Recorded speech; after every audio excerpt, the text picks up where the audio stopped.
नमस्ते, अन्वीज किचनमध्ये तुमचं स्वागत आहे। आज मी इथे अळूच्या पानांच्या वड्या करणार आहे। तर सर्वप्रथम ही सर्व पानं मी स्वच्छ धुवून घेतलेली आहे आणि ह्या पानांची वरची जी देठं असतात ती काढून घ्यायची आहे। सर्व पानांची देठं काढून घ्यायची आहे।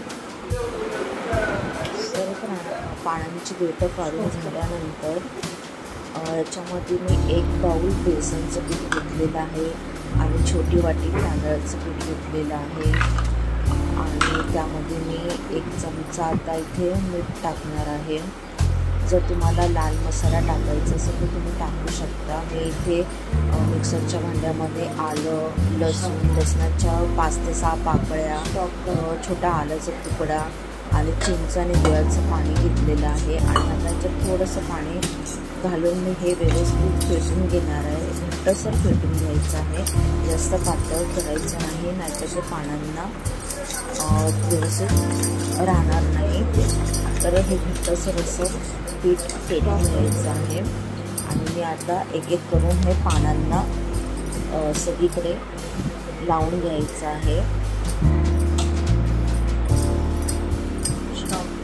आता हे एक बाजू सरळ आणि एका बाजूला सरळ तो आणि एका बाजूला उलटतो असं करून मी हे लावून घेतलेलं आहे आणि आता ह्याची मी गोल असा रोल बनवणार आहे। मी 3-3 पानं घेऊन त्यांचा असा पानांना बेसनचं पीठ लावून हे असा रोल तयार करणार आहे गोल असा। आणि हे चाळणी घेऊन मी चाळणीला तेल लावून ते शिजायला ठेवणार आहे एका टोपामध्ये।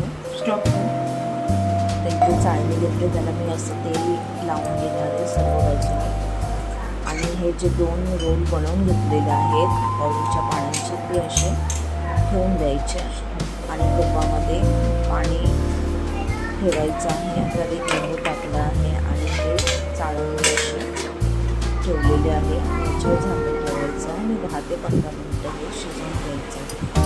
आता शिजून झाल्यानंतर हे सर्वप्रथम आधी 15 ते 20 मिनिटं थंड करून घ्यायचं आहे आणि ह्याचे काप असे काढून घ्यायचे आहे वड्यांचे।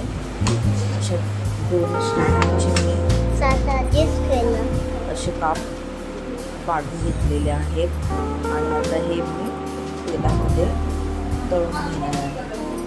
तुम्हाला जर तव्यावरती कमी तेलामध्ये पण तुम्ही फ्राय करू शकता। मी इथे कढईमध्ये तेल घेतलेलं आहे आणि कढईमध्ये मी आता हे वड्या तळून घेणार आहे। छानपैकी अशा हे वड्या तळून घ्यायच्या आहे। तुम्हाला माझी रेसिपी कशी वाटली हे कळवा। Thank you for watching.